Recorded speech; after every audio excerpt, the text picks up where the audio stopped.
नमस्कार दोस्तों, आप सभी का स्वागत है आपके अपने नर्सिंग चैनल पर जिसका नाम है target nursing officers. I hope आप सभी की पढ़ाई बहुत अच्छी चल रही होगी। इस वीडियो में हम एम्स और ईएसआईसी नर्सिंग आरआरबी के एग्जाम में जो मोस्ट रिपीटेड टॉपिक्स होते हैं जिनके ऊपर सवाल पूछे जाते हैं उसको यहाँ पर हम डिस्कस करने वाले हैं। सो ज़्यादा टाइम वेस्ट न करते हुए सीधे वीडियो की तरफ बढ़ते हैं। उससे पहले अगर चैनल को सब्सक्राइब नहीं किया तो चैनल को सब्सक्राइब जरूर कर लेना, वीडियो को like.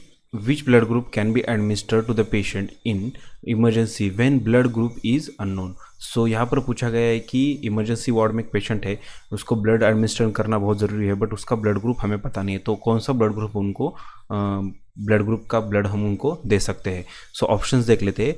Option A O negative, option B O positive, option C A B negative, option D A B positive. So basically जब भी हम ब्लड ट्रांसफ्यूजन करते हैं तो जिस पेशेंट को हम ब्लड ट्रांसफ्यूजन कर रहे हैं वो पेशेंट का हमें ब्लड ग्रुप पता होना बहुत ज़रूरी होता है। बट इन केस ऐसी सिचुएशन, इमरजेंसी सिचुएशन में पेशेंट का ब्लड ग्रुप हमें पता नहीं होता तो वो टाइम पे हम कौन से ब्लड ग्रुप को बिना क्रॉस मैच किए हम पेशेंट को ट्रांसफ़र कर सकते हैं। सो उससे पहले जो यहाँ पर डायग्राम है ये देख लेते हैं।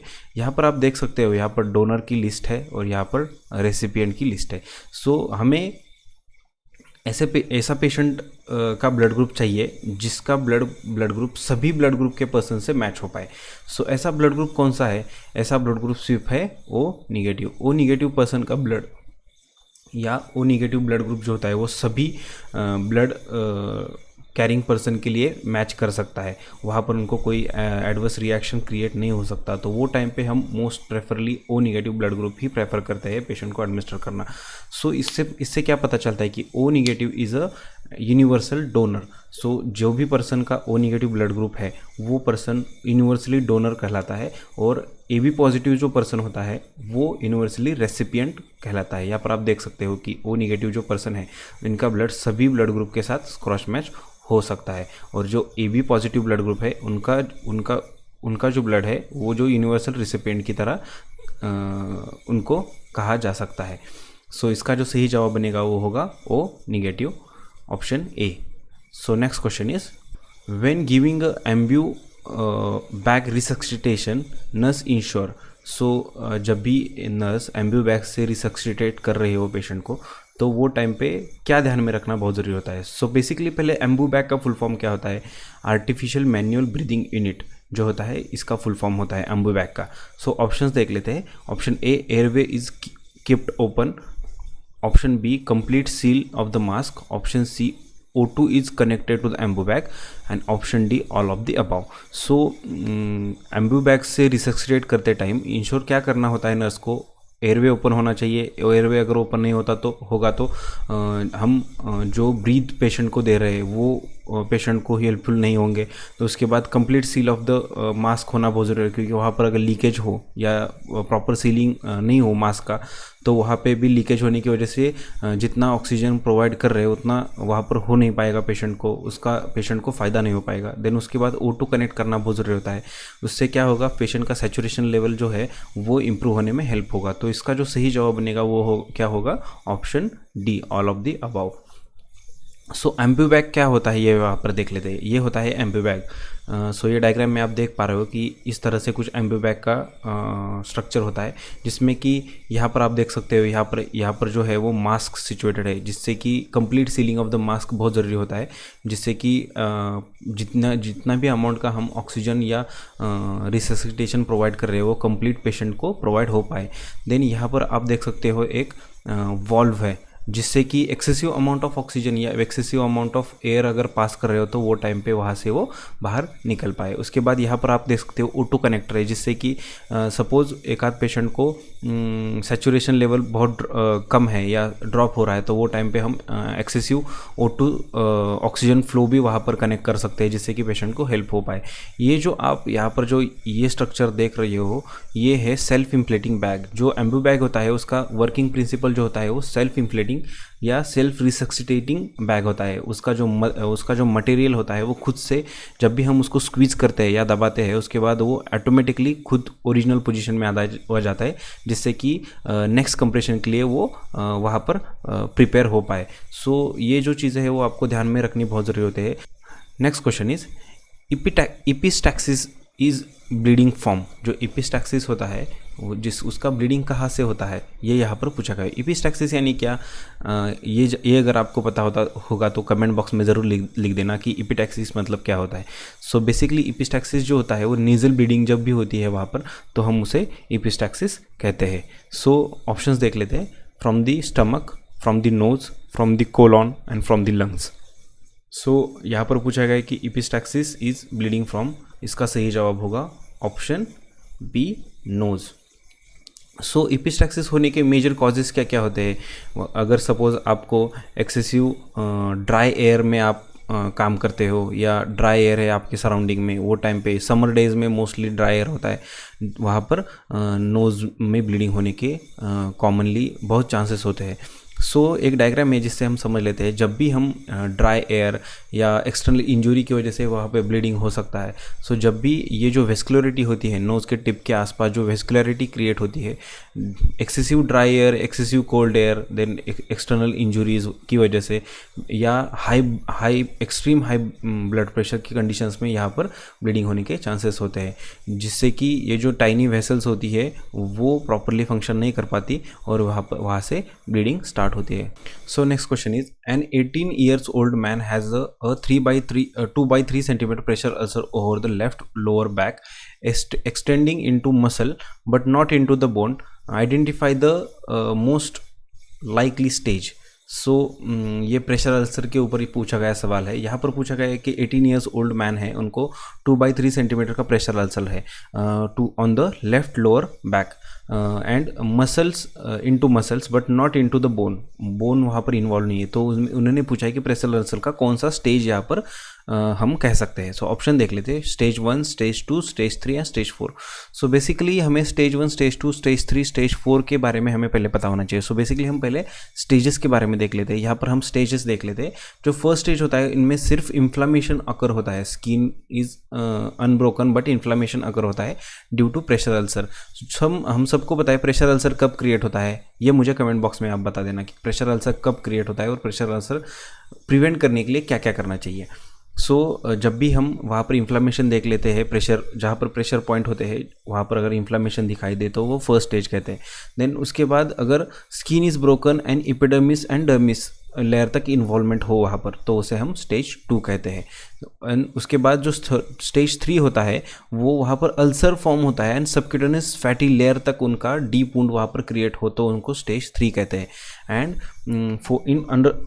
into the fourth stage ulcer extend to the muscle and it lead to the bone, वैसी कंडीशंस में हम क्या कहते हैं स्टेज 4 हम कंसिडर कर सकते हैं। तो यहाँ पर पूछा गया है क्या है कि मसल तक इन्वॉल्वमेंट है but not into the bone. So इसका जो सही जवाब बनेगा वो ऑप्शन सी, स्टेज 2, ये इसका सही जवाब होगा। सो प्रेशर अल्सर मोस्टली कब क्रिएट होता है, सो पेशेंट का इमोबलाइज पेशेंट हो या एक ही जगह पर अगर प्रेशर कंटिन्यूसली बिल्ड होता हो या मॉइस्चर ज़्यादा हो वहाँ पर, तो वो टाइम पे वहाँ पर प्रेशर होने की वजह से वहाँ पर प्रेशर अल्सर होने के चांसेस ज़्यादा होते हैं। सो प्रेशर अल्सर प्रिवेंट करने के लिए क्या करना चाहिए। सो प्रेशर अल्सर प्रिवेंट करने के लिए मोस्टली पेशेंट को मोबिलाइज करना, देन बैक मसाज देना, देन जहाँ भी प्रेशर पॉइंट है वहाँ पर एयर बेड या वाटर बेड लगाना, जिससे कि प्रेशर ज़्यादा बिल्ड ना हो पाए और सर्कुलेशन इम्प्रूव हो पाए वहाँ पर और जो अल्सर होने के चांसेस है वो मिनिमलाइज हो पाए। The size of intravenous cannula used in neonatal. So neonatal में कौन सा इंट्रावेनस कैनोला हम मोस्टली यूज़ करते हैं ये यहाँ पर पूछा है। So there are different types of intravenous cannula according to the age, according to the patient needs. हम different types of intravenous cannula patient को इंट्रोड्यूस करते हैं या पेशेंट को लगाते हैं। बट जो न्यूनेट होते हैं उनमें कौन से साइज़ का इंट्रावेनस कैनोला यूज़ करते हैं ये यहाँ पर पूछा है। So option A 24 gauge, option B 22 gauge, option C 20 gauge, option D 18 gauge. So हम सभी को पता है जितना एज कम उतना ज़्यादा साइज़ का इंट्रावेनस कैनोला हम यूज़ करते हैं, जितना एज ज़्यादा उतने ही कम साइज़ का हम इंट्रावेनस कैनोला इंट्रोड्यूस करते हैं। सो बेसिकली जब भी पेशेंट इन्फेंट या न्यूनेट यहाँ पर आता है तो वो टाइम पे हम कौन सा इंट्रावेनस कैनोला यहाँ पर यूज़ कर सकते हैं, 24 या 26 गेज का इंट्रावेनस कैनोला हम पेशेंट को लगाते हैं। So next question is, the most accurate means of evaluating the effectiveness of oxygen therapy is. So यहाँ पर पूछा गया है कि एक्यूरेट मेजर्स कौन से होते हैं या इफेक्टिव मेथड कौन से होते हैं ऑक्सीजन थेरेपी को मेजर करने के लिए। सो यहाँ पर ABG analysis, arterial blood gas analysis, option B O2 saturation, option C respiratory rate and all of the above. So यहाँ पर पूछा गया है कि ऑक्सीजन थेरेपी पेशेंट को दी गई है बट उसका एक्यूरेटली मेजर करने के लिए कौन सी मेथड यूज़ करना फ़ायदेमंद या इफ़ेक्टिव होता है। सो जो थेरेपी यूज़ की जाती है या इन्वेस्टिगेशन यूज़ किया जाता है वो होता है एबीजी एनालिसिस। एबीजी एनालिसिस मतलब क्या है? आर्टेरियो ब्लड गैस। आर्टेरियो ब्लड गैस मतलब क्या? जो आर्टरी से ब्लड कलेक्ट किया जाता है for the analysis, not from the veins, it blood collected from the artery for the analysis, वो मेथड सबसे इफ़ेक्टिव होता है। सो बेसिकली जो आर्टेरियो ब्लड गैस होता है वो मोस्टली कौन कौन से डिफरेंट काइंड्स ऑफ रिपोर्ट्स हमें देता है जिससे कि हमें पता चल पाए कि जो ऑक्सीजन थेरेपी का इवेल्युएशन जो है या ऑक्सीजन थेरेपी हम पेशेंट को दे रहे हैं वो इफ़ेक्टिव हो रही है या नहीं। सो जो एबीजी एनालिसिस होता है इसमें मोस्टली क्या चेक किया जाता है? ऑक्सीजन लेवल जो ब्लड में है वो चेक की जाती है। उसके बाद कार्बन डाइऑक्साइड लेवल ब्लड की जो है वो चेक की जाती है। देन उसके बाद जो ब्लड का पीएच होता है, एसिडिक है या बेस है, वो चेक किया जाता है।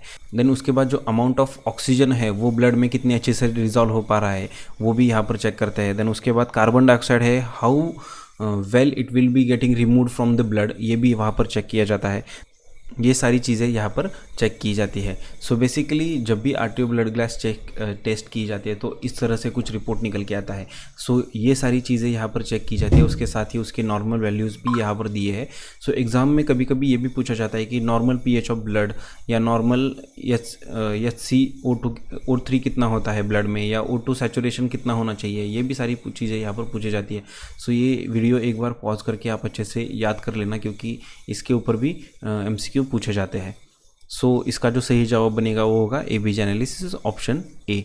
So next question is the cleft palate usually repaired in dash dash 3 months, 2 to 3 years, 6 months and 12 months। सो जो क्लेफ्ट पैलेट होता है, जो कंजेनाइटल कंडीशन हम कहते हैं उसको, जब भी पेशेंट को आप सभी को पता होगा क्लेफ्ट पैलेट, क्लेफ्ट लिफ्ट के बारे में। सो वो कंडीशंस रिपेयर कितने दिन में होती है? उसको यूजुअली 12 months के आसपास, सर्जिकल रिकंस्ट्रक्शन करने के बाद 12 months के आसपास उनको रिकवरी होने में टाइम लगता है। उसके बाद स्पीच थेरेपी से पेशेंट की जो नॉर्मलाइज स्पीच है वो रिगेन की जाती है। सो यहाँ पर आप देख सकते हो कि नॉर्मल फेस कुछ इस तरह से होता है। ये नॉर्मल फेस है और जब भी पेशेंट को क्लेफ्ट पैलेट हो तो जो अंदर का जो पैलेट, जो माउथ के अंदर जो पैलेट क्रिएट होता है, जो पैलेट होता है उसमें एक स्पेस क्रिएट रहती है जिससे हम क्लेफ्ट पैलेट कहते हैं।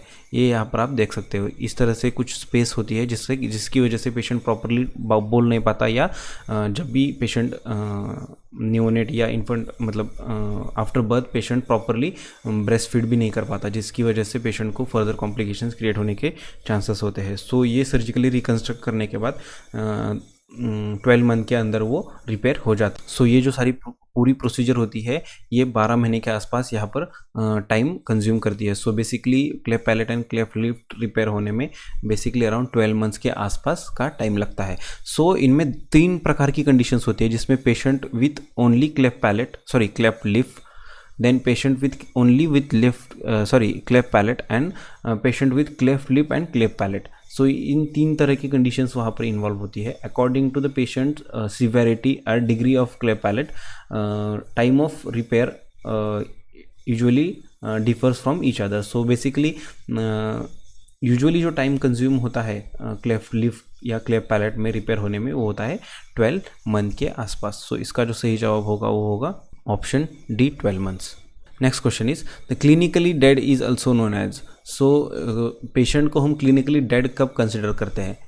Option A biological death, option B brain death, option C legal death and option D accidental death. So कौन सी कंडीशन में हम क्लिनिकली डेथ कंसिडर कर सकते हैं पेशेंट को? सो क्लिनिकली डेथ पेशेंट हम कौन सी कंडीशन में कंसिडर करते हैं?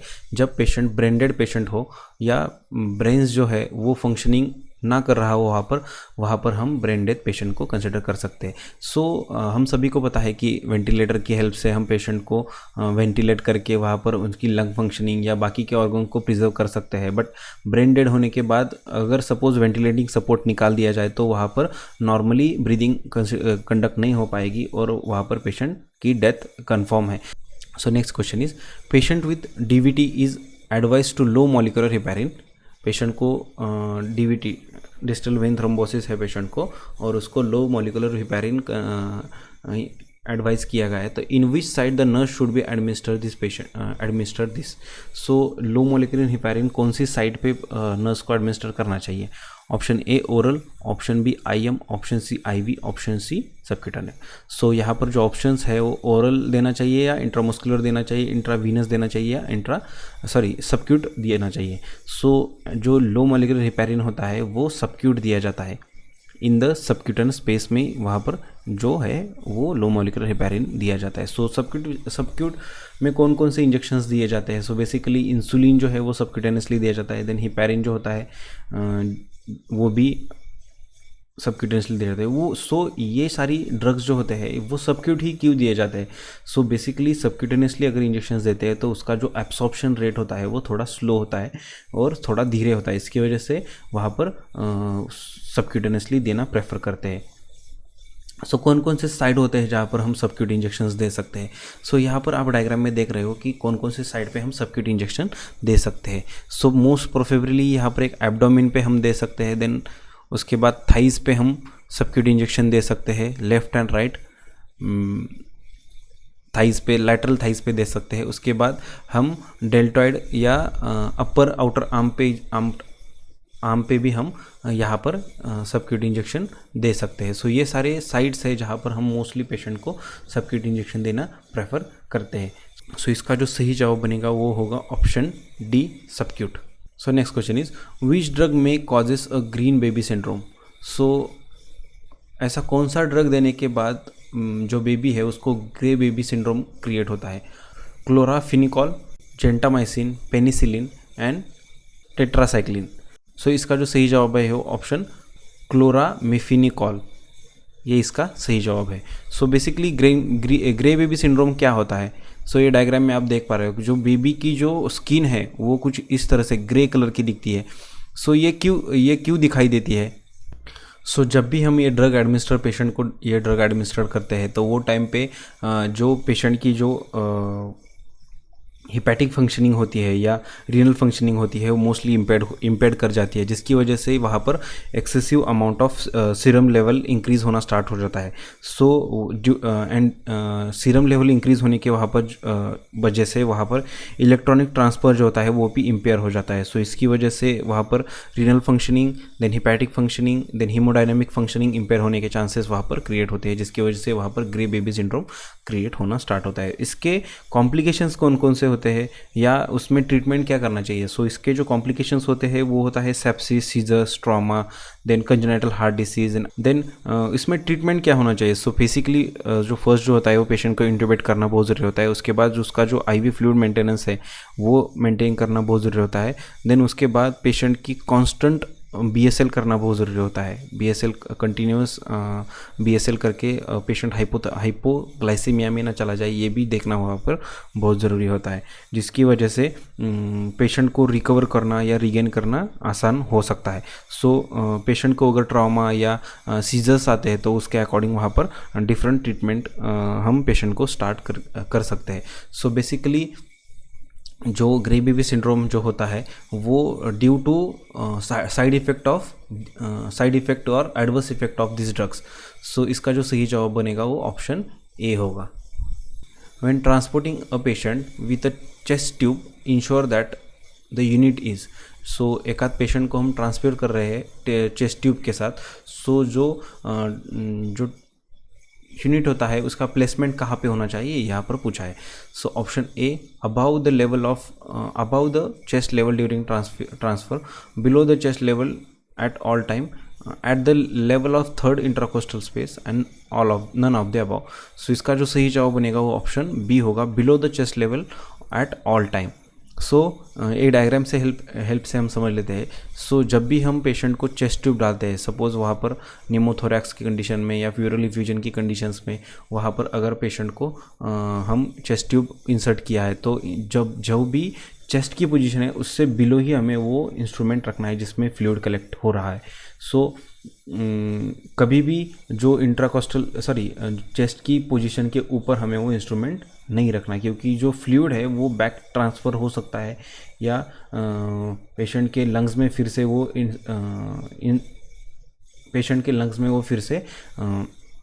एंटर कर सकता है। तो ये इन सब चीज़ों के ध्यान में रखने की वजह से हमें जो चेस्ट की लेवल है उसके नीचे ही वो चेस्ट का फ्लूइड कलेक्टिंग यूनिट है वो नीचे ऑल द टाइम नीचे रखना है। सो इसका जो सही जवाब बनेगा वो ऑप्शन बी होगा, below the chest level at all time. So next question is the first referral level in the health care system is. So हम सभी को पता है कि there are different types of referral levels in health care system. So हमें पूछा है कि फर्स्ट रेफरल कौन सा होना चाहिए। सर अगर आपको रेफरल कौन कौन सा रेफरल होते हैं ये पता है तो मुझे कमेंट बॉक्स में ज़रूर लिख के बताना कि कौन कौन से डिफरेंट काइंड्स ऑफ रेफरल होते हैं।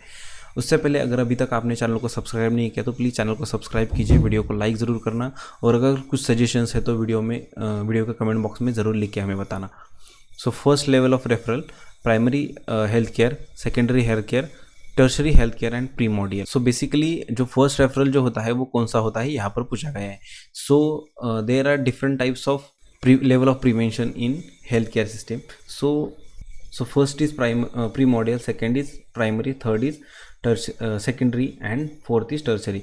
So primordial में क्या किया जाता है, individual education and mass education किया जाता है, health education, community education provide किया जाता है। देन प्राइमरी में क्या होता है, हेल्थ प्रमोशन किया जाता है, स्पेसिफिक डिसीज़ के अगेंस्ट प्रोटेक्शन क्रिएट किया जाता है या अवेयरनेस की जाती है। देन उसके बाद जो सेकेंडरी प्रिवेंशन होता है उसमें early diagnosis and prompt treatment या जो भी अकॉर्डिंग साइंस के अकॉर्डिंग या डिसीज़ के अकॉर्डिंग ट्रीटमेंट है वो वहाँ पर स्टार्ट की जाती है। एंड टर्शरी में डिसेबिलिटी लिमिटेशन एंड रिहैब किया जाता है। सो यहाँ पर पूछा गया है कि फर्स्ट रेफरल कौन सा होना चाहिए। तो फर्स्ट रेफरल जो होता है यहाँ पर वो होता है प्री मॉडलिंग प्रिवेंशन। सो इसका सही जवाब बनेगा वो option D, pre model health care होगा। So next question, removal of entire lung is term as. Option A lobectomy, option B segmentectomy, option C न्यूमोसेंटोमी and option D wedge resection. So यहाँ पर जो पूछा गया है कि removal of entire lung is term as. So entire lung को remove करने की टर्म को क्या कहा जाता है, और इसका जो सही जवाब बनेगा वो ऑप्शन सी होगा। The life span of the sperm is, जो स्पर्म होता है उनका लाइफ स्पैन कितना होता है। Option A 48 to 72 hours, option B 24 to 28 hours, option B 12 to 24 hours and option D 0 to 12 hours. So इस क्वेश्चन का जवाब आप मुझे कमेंट बॉक्स में बता देना कि नॉर्मल स्पर्म जो होता है या जो स्पर्म जो होता है उसका लाइफ स्पैन कितना होता है। यूजुअली जो स्पर्म का जो लाइफ स्पैन होता है वो 4 to 5 डेज़ के आसपास होता है। इजैकुलेशन के बाद 4 to 5 डेज़ के आसपास उसका लाइफ स्पैन होता है। सो इसका सही जवाब आप मुझे कमेंट बॉक्स में ज़रूर बताना।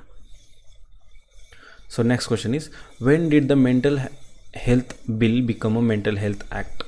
जो मेंटल हेल्थ बिल है जो मेंटल हेल्थ एक्ट की तरह कब जाने लगा। Option A 1912, 1985, 1987 and 1990। सो इसका जो सही जवाब होगा वो ऑप्शन सी 1987 में जो मेंटल हेल्थ बिल है वो मेंटल हेल्थ एक्ट की तरह जाने लगा।